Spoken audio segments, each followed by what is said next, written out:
What if I told you that changing just one small investing habit could be all that it takes to take your portfolio performance from meh to phenomenal? The best part is that this one simple mistake is actually incredibly easy for you to avoid. I'm pretty excited to share it with you, but before we jump into it, I kindly ask that you help out some other investors by hitting the like button below. Clicking the like button helps our videos get recommended so that other investors can learn the same info that you're about to hear. Now, let's take a look at the number one mistake that almost every investor makes, as well as 3 strategies that you can use to overcome it. If you ever walk into a financial advisor's office, then the words diversify, diversify, diversify will probably be shouted at you from every angle. They could say this in a few different ways. A few examples are our unique strategy. We prioritize risk reduction or protection of client assets through a diversified investment plan. These all mean the same thing. If you ask any money manager the secret to investing money, they're going to tell you that diversification is essential to being successful. And they're right. This is just like if you asked your doctor the secret to being healthy. Almost every doctor is going to tell you to have a good diet, get lots of sleep, and exercise daily if you want to lead a healthy life. The reason that every doctor will say this is because it's the best way to be healthy. However, just like tons of people still don't exercise every day, tons of investors are not properly diversified. There you have it. Not being diversified enough is the number one mistake that most investors make. Keep watching to learn a little bit more about this concept, as well as 3 strategies that you can use to make sure that your portfolio is always diversified.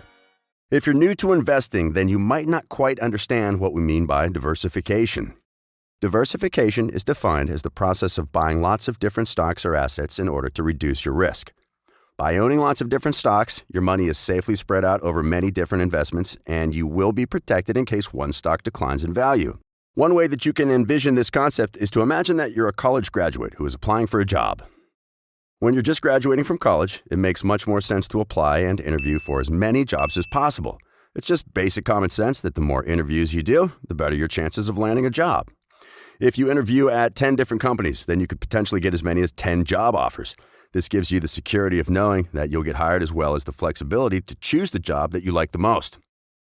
If you conduct 10 interviews for jobs that you are qualified for, then the chances that you don't receive a single job offer are pretty low. On the other hand, if you only interview at one company, then you are only giving yourself one chance to land a job. Even if you are confident that you'll get offered the job, there's still a chance that there's someone more qualified than you, or that you'll get nervous and blow the interview. If this interview doesn't go well, then you'll be completely out of luck with no backup options. In that same sense, if you only own one stock, then you are only giving yourself one chance to be successful. If this stock ends up being a dud, then you'll be out of luck. Now, let's look at a real-life example using Tesla stock. First, I want to thank you for making it this far into my video. If you found the video valuable so far, please be sure to subscribe below and hit that bell notification. This will alert you when we post new investing videos like this one. Now, here's an example of what being undiversified can look like using real stock info from Tesla.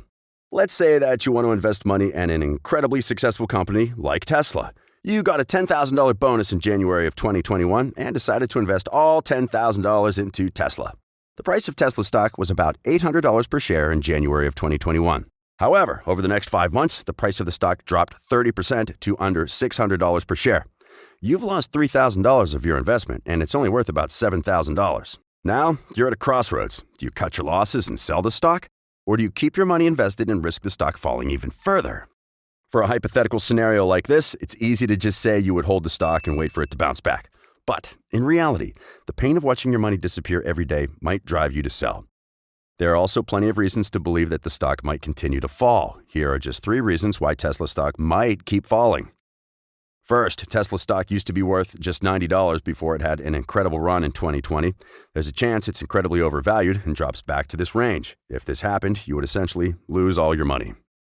Second, Tesla has so far been one of the only electric vehicle makers in the industry. However, they're facing a lot more competition in recent years from other startups as well as traditional automakers. In the coming years, their market share could get squeezed and their stock could drop.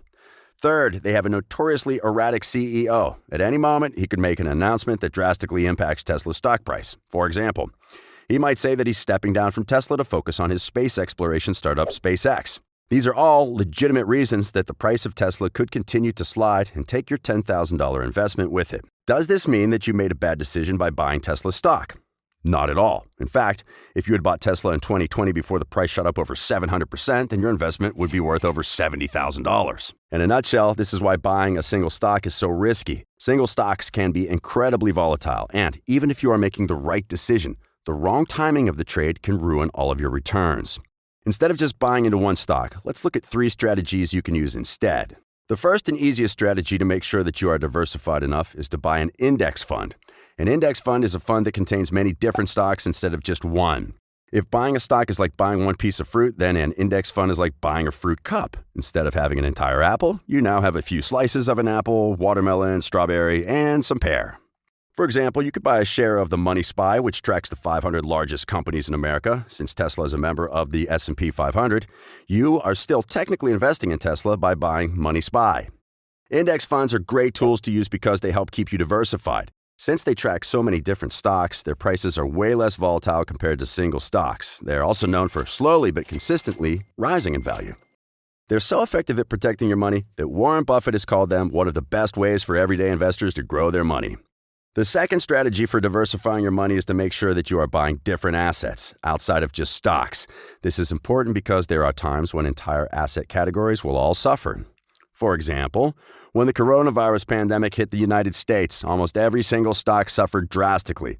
It really didn't matter if you owned one stock or 1,000 stocks because everything was going down. During times like this, it's good to have some money in entirely different asset classes. A few other asset classes that you can invest in are real estate, fixed income securities like bonds, commodities like oil or precious metals, and cryptocurrencies. Owning different assets helps keep you protected because it spreads out your risk. If the entire stock market is going down, then you'll feel better knowing that you have money protected in bonds or real estate. If you insist on picking your own stocks, then make sure that you have at least 20 to 30 stocks in your portfolio total. 30 stocks is the point at which you have diversified away your diversifiable risk. With stock market investing, there are 2 types of risk: undiversifiable risk and diversifiable risk. Undiversifiable risk is the risk that is inherent in stock investing that no amount of diversification will get rid of. For example, no amount of diversification would have protected you from the coronavirus pandemic slump. However, diversifiable risk is the risk that you are able to mitigate by owning enough different stocks. By having about 30 stocks in your portfolio, you will minimize this risk. This is the reason that most indexes will track at least 30 stocks, if not way more. One great example is the Dow Jones, which tracks the 30 largest companies in the United States. Say, I truly hope that you found this video valuable in learning what the number one mistake that most investors make, as well as 3 strategies to avoid making it. And to quickly summarize, most investors fall short by not being diversified enough. When you are not diversified, you run the risk of letting 1 or 2 stocks damage your returns. The 3 best ways to make sure you are diversified are to buy index funds, buy different asset classes, or to make sure that you have at least 20 to 30 stocks in your portfolio. If you found this video valuable, please be sure to follow the very first link in the video description below and subscribe to my newsletter. By subscribing, you'll receive my most valuable tips for investing, any potential stock picks that I come across, and more informative content similar to what you've just watched. Most importantly, I don't believe in sending automated emails or spamming my subscribers. Instead, you can trust that each email that I send will be filled to the brim with valuable information that's sure to make you a better investor. Thank you so much for watching. I appreciate it, and we'll see you next time.